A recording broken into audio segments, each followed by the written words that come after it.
ಸಂಪುಟ ವಿಸ್ತರಣೆ ಆಯಿತು. ಈಗ ಖಾತೆ ಹಂಚಿಕೆಯ ಕಸರತ್ತು ಶುರುವಾಗಿದೆ. ಯಾರಿಗೆ ಕೊಡಬೇಕು, ಯಾವ ಖಾತೆ ಕೊಡಬೇಕು, ಏನು ಎತ್ತ.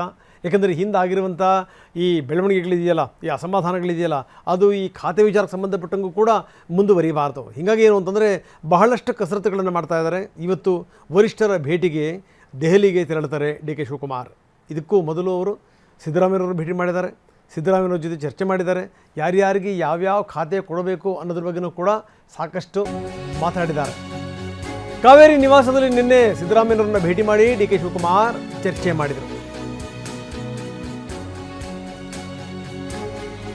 ಸೊ ಇವತ್ತು ಬೆಳಗ್ಗೆ ದೆಹಲಿಗೆ ಹೋಗ್ತಾರೆ ಡಿ ಕೆ ಶಿವಕುಮಾರ್. ಸೊ ಈ ಮುಖಾಂತರ ಎಲ್ಲವೂ ಫೈನಲ್ ಆಗುತ್ತೆ. ಸೊ ಇದು ಸಂಗತಿ. ಯಾವಾಗ ನನಗೆ ಸಿಕ್ಕಿಲ್ಲ ಮಂತ್ರಿ ಪಟ್ಟ, ನಿನಗೆ ಸಿಕ್ಕಿಲ್ಲ ಮಂತ್ರಿ ಪಟ್ಟ, ಶುರುವಾಯಿತು ನೋಡಿ ಅಸಮಾಧಾನ.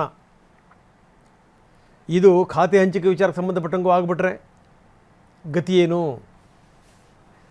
ಸೊ ಇಷ್ಟೆಲ್ಲ ರಾದ್ಧಾಂತಗಳಾದ ಮೇಲೆ ಮತ್ತದು ಮುಂದುವರಿಬಾರ್ದು. ಅದಕ್ಕೋಸ್ಕರ ಎಲ್ಲ ರೀತಿಯ ಕಸರತ್ತುಗಳು. ಬನ್ನಿ, ಪ್ರಮೋದ್ ಶಾಸ್ತ್ರಿ ನಮ್ಮ ಜೊತೆಗೆ ಈಗ ನೇರ ಸಂಪರ್ಕದಲ್ಲಿದ್ದಾರೆ. ಪ್ರಮೋದ್, ನೋಡ್ತಾ ಇದ್ದೀವಿ ಹಿಂದೆ ಈ ಸಂಪುಟಕ್ಕೆ ಸೇರುವಂಥ ವಿಚಾರಕ್ಕೆ ಸಂಬಂಧಪಟ್ಟಂಗೆ ಆದಂಥ ಕಸರತ್ತುಗಳು, ಅದರ ಮುಂದುವರೆದ ಭಾಗ ಯಾವುದೇ ಕಾರಣಕ್ಕೂ ಆಗಬಾರ್ದು. ಹಿಂದಾಗಿರುವಂಥ ಅಸಮಾಧಾನ ಬೇರೆ ಬೇರೆ ರೀತಿಯಲ್ಲಿ ಸ್ಫೋಟ ಆಗಬಾರ್ದು. ಹೀಗಾಗಿಯೇ ಎಲ್ಲವನ್ನೂ ಕೂಡ ನಿಭಾಯಿಸುವಂಥ ನಿಟ್ಟಿನಲ್ಲಿ ಮುಖ್ಯಮಂತ್ರಿಗಳು ಸಾಕಷ್ಟು ಪ್ರಯತ್ನವನ್ನು ಮಾಡಿದ್ದಾರೆ. ಮಾಜಿ ಮುಖ್ಯಮಂತ್ರಿ ಸಿದ್ದರಾಮಯ್ಯವ್ರ ಜೊತೆ ಚರ್ಚೆ ಕೂಡ ಮಾಡಿದ್ದಾರೆ. ಇವತ್ತು ದೆಹಲಿಗೆ ಹೋಗ್ತಾರಂತೆ. ಯಾರ್ಯಾರಿಗೆ ಯಾವ್ಯಾವ ಖಾತೆ ಸಿಗ್ಬೋದು, ಇದರ ಪರಿಣಾಮಗಳೇನಾಗ್ಬೋದು?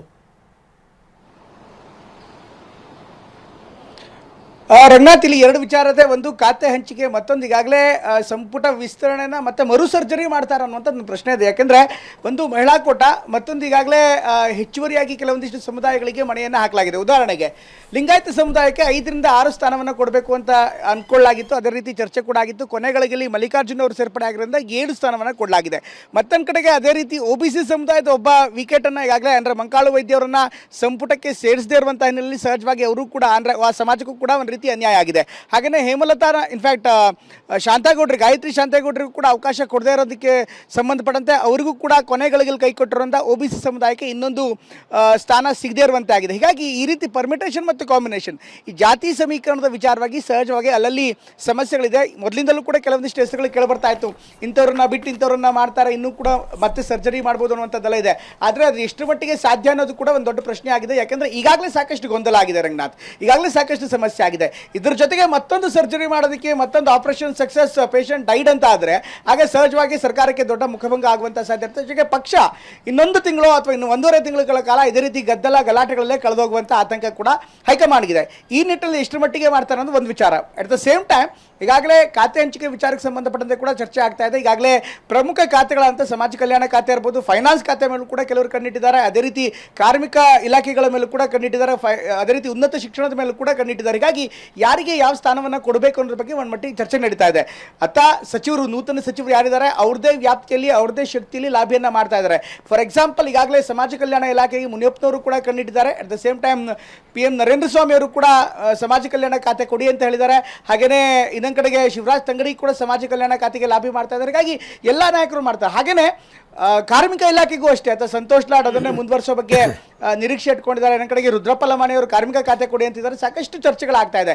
ಇದನ್ನ ಯಾವ ಮಟ್ಟಿಗೆ ಯಾರಿಗೆ ಕೊಡಬೇಕು ಅನ್ನೋದ್ರ ಬಗ್ಗೆ ಮುಖ್ಯಮಂತ್ರಿಗಳು ತೀರ್ಮಾನ ಮಾಡ್ತಿದ್ದಾರೆ. ಅಂತಿಮವಾಗಿ ಮಲ್ಲಿಕಾರ್ಜುನ್ ಖರ್ಗೆ ಅವ್ರನ್ನ ಕೇಳಿ ಅದಾದ ಬಳಿಕ ಒಂದು ಸ್ಪಷ್ಟವಾದಂಥ ಚಿತ್ರವನ್ನು ಕೊಡೋದಕ್ಕೆ, ಸ್ಪಷ್ಟವಾದಂಥ ನಿರ್ಧಾರವನ್ನು ಮಾಡೋದಕ್ಕೆ ಮುಖ್ಯಮಂತ್ರಿಗಳು ತೀರ್ಮಾನ ಮಾಡ್ತಿದ್ದಾರೆ. ಇದೇ ಸಂಬಂಧಪಟ್ಟಂತೆ ದೆಹಲಿಗೆ ಹೋಗಿ ಮಾತಾಡುವಂಥ ಸಾಧ್ಯತೆ ದಟ್ಟವಾಗಿದೆ.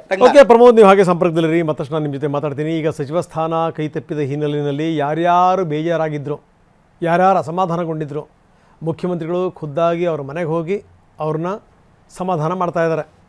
ಟಿ ಬಿ ಜಯಚಂದ್ರ ಎಷ್ಟರ ಮಟ್ಟಿಗೆ ಮುಂದಕ್ಕೆ ಹೋಗಿದ್ದರು ಅಂದರೆ, ನಿಮ್ಮ ಜೊತೆಗೇ ಕೂತ್ಕೊಳ್ಳಲ್ಲ, ನಾನು ವಿಪಕ್ಷಗಳ ಸಾಲಿನಲ್ಲಿ ಕೂತು ಬಿಡ್ತೀನಿ, ಅಲ್ಲಿಗೊಂದು ನನಗೊಂದು ಪ್ರತ್ಯೇಕವಾದಂಥ ಒಂದು ಆಸನ ವ್ಯವಸ್ಥೆ ಮಾಡಿಕೊಟ್ಬಿಡಿ ಅಂತ ಅಷ್ಟರ ಮಟ್ಟಿಗೆ ಮಾತಾಡಿದರು ಮುಖ್ಯಮಂತ್ರಿಗಳು. ಈಗ ಅವ್ರನ್ನೂ ಕೂಡ ಸರಿ ಮಾಡಿದ್ದಾರೆ. ಏನೇನು ಮಾಡಬೇಕು ಮುಖ್ಯಮಂತ್ರಿಗಳು, ದೇವರೇ ಅಂತ ಸರ್ಕಾರ ಬಂದಿದೆ ಅಂದರೆ ಇವ್ರ ನೇತೃತ್ವದಲ್ಲಿ ಒಂದು ಹಂತದ್ದು ಆ ರೀತಿ ಆಯಿತು ಮಂತ್ರಿಗಳದ್ದು, ಎರಡನೇ ಹಂತದ್ದು ಈ ರೀತಿ ಆಯಿತು. ಸೊ ಇದೇ ರೀತಿ ಮುಂದುವರೆದು ಬಿಟ್ಟರೆ ಗತಿ ಏನು? ಹಾಗಾಗಿನೇ ಅವರೇ ಖುದ್ದಾಗಿ ಹೋಗ್ತಾ ಇದ್ದಾರೆ. ಕೃಷ್ಣಪ್ಪನವ್ರ ಮನೆಗೂ ಹೋಗಿದ್ದರು, ಟಿ ಬಿ ಜಯಚಂದ್ರ ಅವ್ರ ಮನೆಗೂ ಹೋಗಿದ್ದರು, ಸಮಾಧಾನ ಮಾಡಿದರು. ಅದಾದಮೇಲೆ ಜಯಚಂದ್ರ ಕೂಡ ಅದನ್ನೇ ಹೇಳಿದರು, ನಾನು ಇನ್ನೇನು ಮಾತಾಡಲ್ಲ, ನಾನು ಸದ್ಯಕ್ಕೆ ಸ್ಪೀಕರ್ ಆಗಿ ಕೆಲಸ ಮಾಡ್ತೀನಿ, ಕಾರ್ಯನಿರ್ವಹಿಸ್ತೀನಿ, ನಾನಿನ್ನೇನು ಮಾತಾಡಲ್ಲ ಅಂದಿದ್ದಾರೆ. ಬನ್ನಿ, ಇಬ್ಬರು ನಾಯಕರು ಮಾತಾಡಿದ್ದಾರೆ, ಏನು ಹೇಳ್ತಾರೆ ನೋಡೋಣ. ನೋಡಿ, ಅವರು ನಮ್ಮ ಪ್ರೋ ಟೈಮ್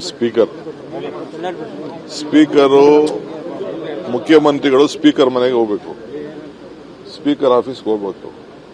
ಸ್ಪೀಕರ್ ಬೇರೆ ಕಡೆ ಬರಂಗಿಲ್ಲ, ಅವ್ರಿಗೆ ಆದಂತ ಒಂದು ಸ್ಥಾನಮಾನ ಇರ್ತದೆ. ಈಗ ಪ್ರೋ ಟೈಮ್ ಸ್ಪೀಕರ್ ಅಂತೇಳಿ ಗವರ್ನರ್ ಅವರು ಅವ್ರನ್ನ ನಾಮಿನೇಟ್ ಮಾಡಿದ್ದಾರೆ. ಜೊತೆಗೆ ನಾವಿಬ್ಬರು ಪರ್ಸನಲ್ ಫ್ರೆಂಡ್ಸ್, ಬ್ರದರ್ಸ್ ಇಬ್ರು. ಸೊ ಅದಕ್ಕೆ ಅವರು ಮುಂದಕ್ಕೆ ಅಸೆಂಬ್ಲಿನ ನಡೆಸಬೇಕು. ಸೊ ಅದಕ್ಕೆ ಏನೇನು ಅಂತ ಅವರು ಮಾರ್ಗದರ್ಶನ ಕೇಳಕ್ ಬಂದಿದ್ದೀನಿ. ನಾನು as it is today I am a speaker. You will see the result. All problems are solve. ನಾನು ಆಫೀಸ್ಗೆ ಹೋಗಿ ಕೆಲಸ ಶುರು ಮಾಡ್ತೇನೆ. ಕಾನ್ಸ್ಟಿಟ್ಯೂಷನಲ್ ಆಬ್ಲಿಗೇಷನ್, ಸಂವಿಧಾನವಾಗಿರ್ತಕ್ಕಂಥ ಜವಾಬ್ದಾರಿಯನ್ನು ನಿರ್ವಹಿಸಲೇಬೇಕು. ಅದು ಮಾಡದಲ್ಲೇ ಇದ್ರೆ ನನ್ನನ್ನು ಹೇಳಿ ಅಂತಾರೆ.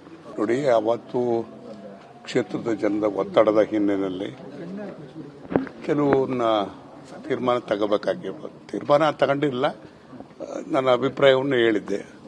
ಈಗ ಅದೆಲ್ಲದೂ ಕೂಡ ಕ್ಲಾರಿಫೈ ಆಗಿದೆ.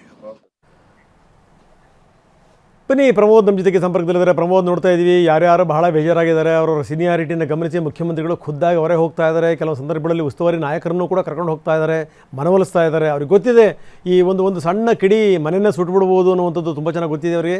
ಹೀಗಾಗಿ ಏನಂದರೆ ಎಲ್ಲವನ್ನೂ ಕೂಡ ಸರಿ ಮಾಡುವಂಥ ಪ್ರಯತ್ನ ಮಾಡ್ತಾ ಇದ್ದಾರೆ. ಅದರ ಮುಂದುವರೆದ ಭಾಗ TV ಜಯಚಂದ್ರ ಅವರನ್ನು ಕೂಡ ಈಗ ಅವ್ರ ಜೊತೆ ಮಾತಾಡಿ ಅವರ ಮನವೊಲಿಸಿರೋದು. ಏನಂತೀರಿ?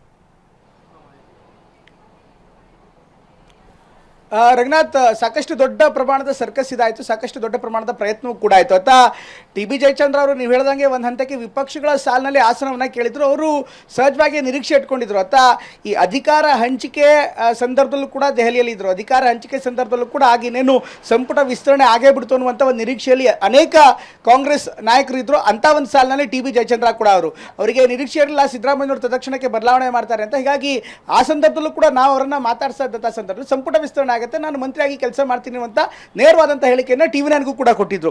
ಅದಾದ ಬಳಿಕ ಸಹಜ ದೆಹಲಿ ವಿಶೇಷ ಪ್ರತಿನಿಧಿಯಾಗಿದ್ರು. ಆ ಸಂದರ್ಭದಲ್ಲಿ ಕಳೆದ ಬಾರಿ ಸಾಕಷ್ಟು ಲಾಬಿ ಮಾಡಿದ್ರು. ಈಗ ಮತ್ತೆ ನಿರೀಕ್ಷೆ ಇಟ್ಕೊಂಡಿದ್ರು, ಈ ಬಾರಿ ಸಚಿವನಾಗ್ತೀನಿ ಅನ್ನುವಂಥ ನಿರೀಕ್ಷೆ ಕೂಡ ಇತ್ತು.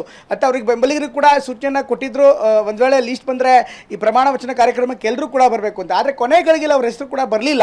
ಎಲ್ಲ ಕಾರಣಗಳಿಗೋಸ್ಕರ ಸಹಜವಾಗಿ ಬೇಸರ ಆಗಿರೋ ಕಾರಣಕ್ಕೋಸ್ಕರನೇ ಅವ್ರ ಅಂತರವನ್ನು ಕಾಪಾಡ್ಕೊಳ್ಳುವಂಥ ಪ್ರಯತ್ನವನ್ನು ಮಾಡಿದ್ರು. ಅತ್ತ ಹೈಕಮಾಂಡ್ ನಾಯಕರಿಗೆ ಜೊತೆಗೆ ಬಂದಂಥ ನಾಯಕರಿಗೂ ಕೂಡ ಅವರು ಮನೇಲಿರುವಂಥ ಮನಮೋಹನ್ ಸಿಂಗ್ ಅವರ ಫೋಟೋವನ್ನು ತೋರಿಸಿ ನಾನು ಮತ್ತು ಮನಮೋಹನ್ ಸಿಂಗ್ ಅವರು ಸಮಕಾಲೀನ ಕೆಲಸವನ್ನು ಒಟ್ಟಿಗೆ ಮಾಡಿದ್ದೀವಿ, ಅಂಥದ್ರಲ್ಲಿ ನಮ್ಮ ಹಿರಿತನಕ್ಕೆ ಯಾಕೆ ಬೆಲೆ ಕೊಟ್ಟಿಲ್ಲ ಅನ್ನುವಂಥ ಪ್ರಶ್ನೆನ ಆತ ಸುರ್ಜೇವಾಲಾ ಅವರಿಗೂ ಕೇಳಿದ್ದಾರೆ, ಮುಖ್ಯಮಂತ್ರಿಗಳಿಗೂ ಕೇಳಿದ್ದಾರೆ, ಜೊತೆಗೆ ಇನ್ನಿತರಿಗೂ ಕೂಡ ಕೇಳಿದ್ದಾರೆ. ಅಫ್ಕೋರ್ಸ್ ಇದೆಲ್ಲವೂ ಕೂಡ ದೊಡ್ಡ ಸಹಜವಾಗಿ ಇಂಥ ಅಸಮಾಧಾನ ಇದ್ದಂಥ ಸಂದರ್ಭದಲ್ಲಿ ಈ ನಾಯಕರು ಕೂಡ ಅವರ ಸಿಟ್ಟನ್ನು ಆಲಿಸ್ತಾರೆ. ಆ ಸಿಟ್ಟಿಗೆ ಜಾಸ್ತಿ ಪ್ರತಿಕ್ರಿಯೆ ಕೊಡಲ್ಲ, ಬದಲಾಗಿ ಅವರನ್ನು ಕನ್ವಿನ್ಸ್ ಮಾಡುವಂಥ ಪ್ರಯತ್ನವನ್ನು ಮಾಡ್ತಾರೆ. ಈಗ ಅಫ್ಕೋರ್ಸ್ ಹೈಕಮಾಂಡ್ ನಾಯಕರು ಕೂಡ ಮಾತಾಡಿರುವಂಥ ಹಿನ್ನೆಲೆಯಲ್ಲಿ ತತ್ಕ್ಷಣಕ್ಕೆ ಅವರು ಒಪ್ಕೊಂಡಿದ್ದಾರೆ. ಅಂದರೆ ಸದ್ಯಕ್ಕೆ ಯಾವ ರೀತಿಯಂತ ಬಂಡಾಯದ ಬಗ್ಗೆ ಮಾತನಾಡ್ತಾ ಇಲ್ಲ, ಹೀಗಾಗಿ ಅವರನ್ನು ಕನ್ವಿನ್ಸ್ ಮಾಡಿದ್ದಾರೆ TB ಮಟ್ಟಿಗೆ.